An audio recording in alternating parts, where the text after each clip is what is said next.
Welcome to another episode, everyone. There in the Los Angeles County Jail, Charlie Mack, Charlie Man from Do-Rock Crip, put his hands on a dude from Fort Trey Gangster or Fort Deuce Gangster. Let's just call him Gangster. I do not recall his name. Charlie Mack was there in the Los Angeles County Jail, and he was what you would call a trustee. A trustee is someone who comes out, sweeps and mops, passes out the dinner food, the breakfast, etc. Also, though, a trustee in the Los Angeles County Jail inside of the modules, not the regular trustee that wear the green suits and that's just there for a couple of months, but there inside of the gang modules, the person that the police lets out of his cell is normally the person who runs the module, the person that's the shot caller. The reason that they let them out of the cell to roam around the modules is to keep everything down. I was in this situation many of times. Charlie Mack found himself in this same situation. The only difference is Charlie Mack was not a shot caller and was not considered a shot caller really by anyone. He had respect there in the Los Angeles County Jail. He had gotten himself into a few squabbles and handled his business. So he did have respect there, but no one viewed him as the person to go to when there was an issue as he related to the Crips, the Bloods, or the blacks in general. But you couldn't tell Charlie Mack that. He believed that because the police had let him out of his cell to roam around the module and keep things down, that garnered him the respect of the black masses. But this was not the case.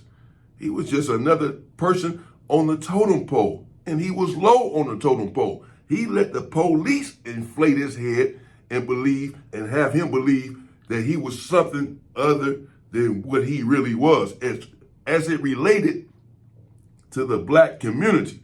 I don't know who he is in his hood, but there in the Los Angeles County Jail, as far as the blacks were concerned, these are thugged out gang members inside of these modules. They're not just about to listen to anyone. They're active, they're squabbling, they're stabbing, they're putting in work, they're unruly.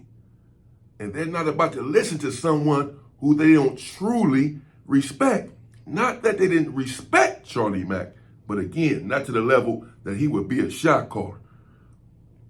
But he had the police believing, for the most part, that he was really someone there in the county jail as it related to the black community.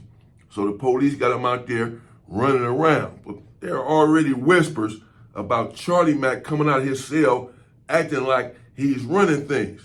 But for now, people are allowing this to go on because he's getting into a few squabbles. He's taking care of his business. But now, again, this is what the police do there in the Los Angeles County Jail. You'll find remnants of this in prison. But for the most part, this is only in the Los Angeles County Jail where the police will let you out your cell to run around, label you as a shot caller, and expect you to keep everything down. But some people take this too far. Some gang members, there have been many of them there in these modules, who the police let out as the shot caller if the black community agrees with this.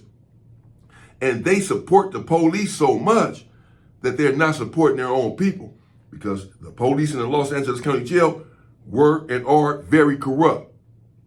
And so they let you out your cell and they say, go beat this individual up for whatever reason. They expect you to either go beat him up or have someone, because you're the shot caller, they're going to pop the cell for you. Hey, pop cell 9 so I can get the homies out to go handle it. The police going to pop the cell and you the shot caller. You tell the homie go down there and whoop his ass because he's tripping on the police. Because they don't want the police hitting the cells, bothering them, and they want to be able to come out of their cell to get the sack when it comes in and an illegal substance, to get all that extra food, and to just get out of their cells. And to be the man, to be the shot caller. But you're going too far. Now, I found myself in similar situations, if I'm being honest. The police was letting me out of my cell. I was running modules there in the Los Angeles County Jail. Check on it. But I got into it with the police on more than one occasion. They locked my black ass up. They told me, China, go to your cell and lock it down. We ain't letting you back out because you're pushing too much black power. You're supposed to be on our side. You're supposed to be keeping the shit down. And you around here, you got your people doing burpees and standing up to us. We're not going to let you out to turn on us. I'm like, no, I'm not turning on y'all. But it was one situation where the police was passing by the shower. The deputies was passing by the shower, coming to do their walk, coming to do their normal count. They come and walk every 30 minutes or every once an hour. They come down a tier. They come through the back door and they come up the tier and they check the cells to see what's going on in there. And they keep walking. They also pass by the shower. It's about 10 inmates that can fit inside of the shower in the Los Angeles County Jail, for the most part, in any module. And so they're in there showering, and obviously a black dude was in there showering, and it got some water on one of these police. But this police was always acting like he was tough. I didn't like him anyway. But he had got some water on the police. It's a shower. He in there showering. Everybody's in there showering. Everybody's wet. Water's everywhere. You're passing by, you might get a little water on you, bro. He come to me, the police, and say, hey, Chinaman, this dude, your people, just wet me up from the shower. I need you to take care of that. I'm like, what, he wet you up from the shower? I'm like, what do you mean? What did you do? He said, what do you mean, what did I do? It don't matter what I did. I'm telling you, your people did something, and I need you to handle that. That's what we got you out for. I'm like, no, that's not what you got me out for. Let me explain something to you. I'm out here for my people. I'm out here to make sure my people got linen, sheets, mattresses, their proper food, soap, deodorant, etc. I'm here to make sure my people are not being trampled upon. My people expect me to be out here supporting them and standing up for their causes. And I expect this of myself. I'm not out here for you, man. I'm not out here for the police, bro. You better go ask somebody. You got the game fucked up. They locked me down. Told me I couldn't come out for a while. They locked me down for a week or so. The shit started going haywire in the county jail. So they let me back out. But with the understanding, I'm here for my people. But everyone is not like that. Some individuals will side with the police, particularly these trustees and all that want to come outside of their cell. Now, they're not just outside of their cell to have the police's back. When someone comes in with an illegal substance, Charlie Mack, let's say, will approach the cell with 3 or 4 of his goons and say, man, what you got? I want to buy the whole sack. And dude might like, no, I want to keep some of it, man. Whoa, man, either you let me buy the whole sack or else. And they go in there and try to take the sack or short him on the money for the whole sack, what have you. They're outside of their cell to regulate all sorts of stuff that's happening or coming through these modules. But again, some of them you can't tell that to. They think they're out there just to help the damn police, to support the police and keep everything calm.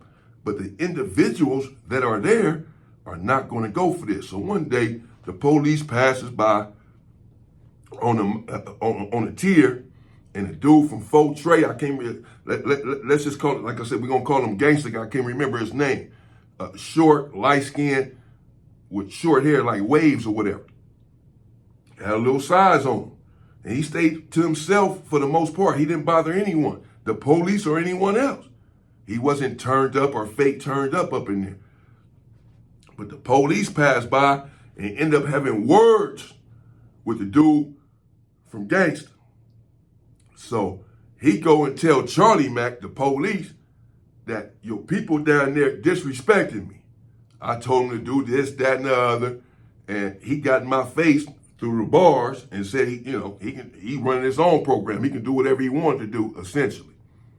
I need you to handle that, Charlie Mack. If you expect to stay out here and run around these modules, was the indirect threat issued by the police. Charlie Mack, being foolish and thinking he's someone there, he bites. He tells the police he'll handle it. I would have never did that. I'd have told the police, well, what did you do to the homie, to my people, to make him come at you like that? That's it. Straight up.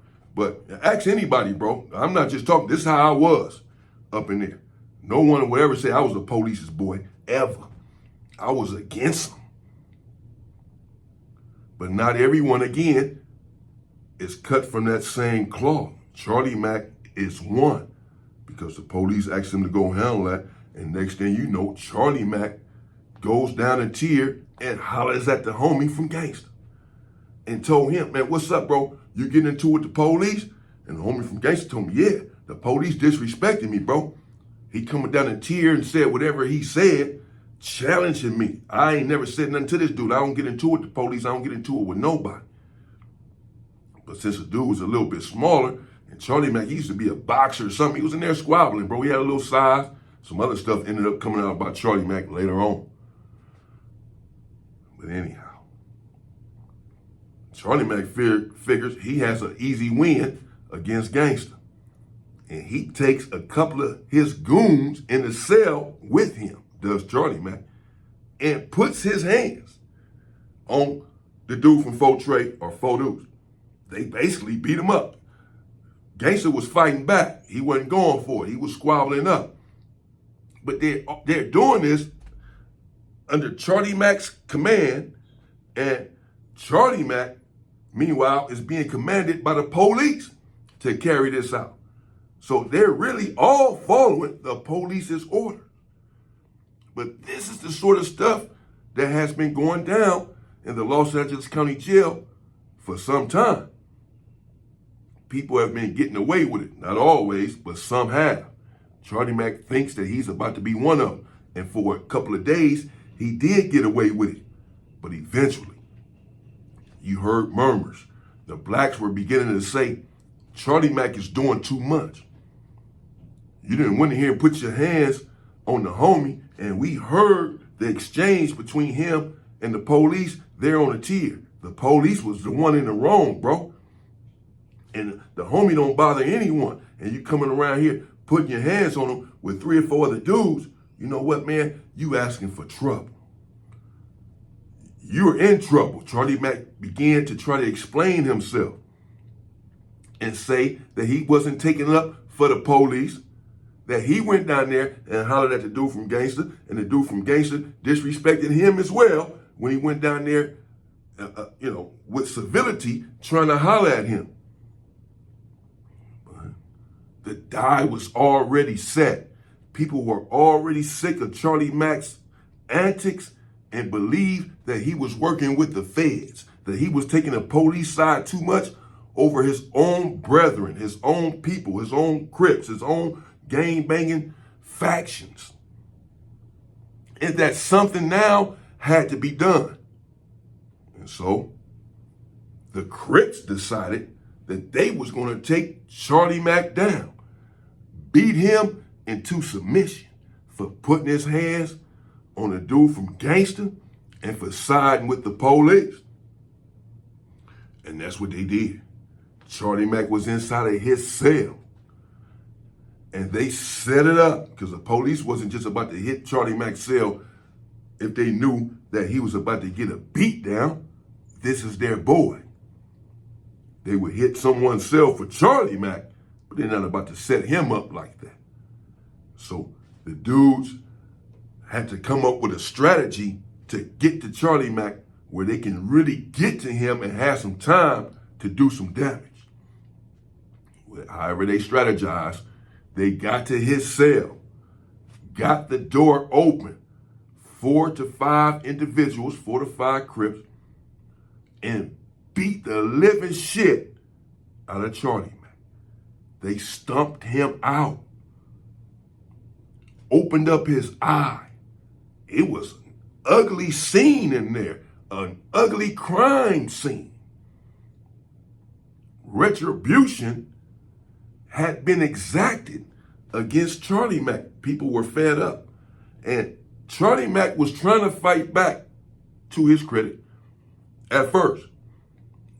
But he was overpowered. There wasn't much he can do. They got him on the ground and stumped his head in, bro. Because they wanted to send a message that if you're going to be out here running around, you work for us and not the police. And you're certainly not about to be brutalizing your own people, our people, on behalf of the police. You're a traitor. You betrayed your people for the popo. And we're going to send you out on the stretcher. And that's what they did. Stumped him out, beat him down, closed his eye, opened his other eye, one closed, one open, on a stretcher, being wheeled up out of there. A bloody mess for playing games and siding with the police against your own people. The county jail is very vicious, and no games are going to be played, and you're going to have to be strong if you go in there. The best remedy is just to stay free, because you're dealing with a bunch of brainwashed individuals, a bunch of self-hating black people. That's what they are. That's what you are. If you're brutalizing your own people because he stays around the corner from you and claiming a street around the corner that he can't pay rent at, and you're claiming a street that you can't pay rent at, much less own anything on the street, then you're indoctrinated. You've been brainwashed. You're full, replete with self-hatred. And that's what's going on in Los Angeles County Jail. And that's what's going on the street. Stay free, people.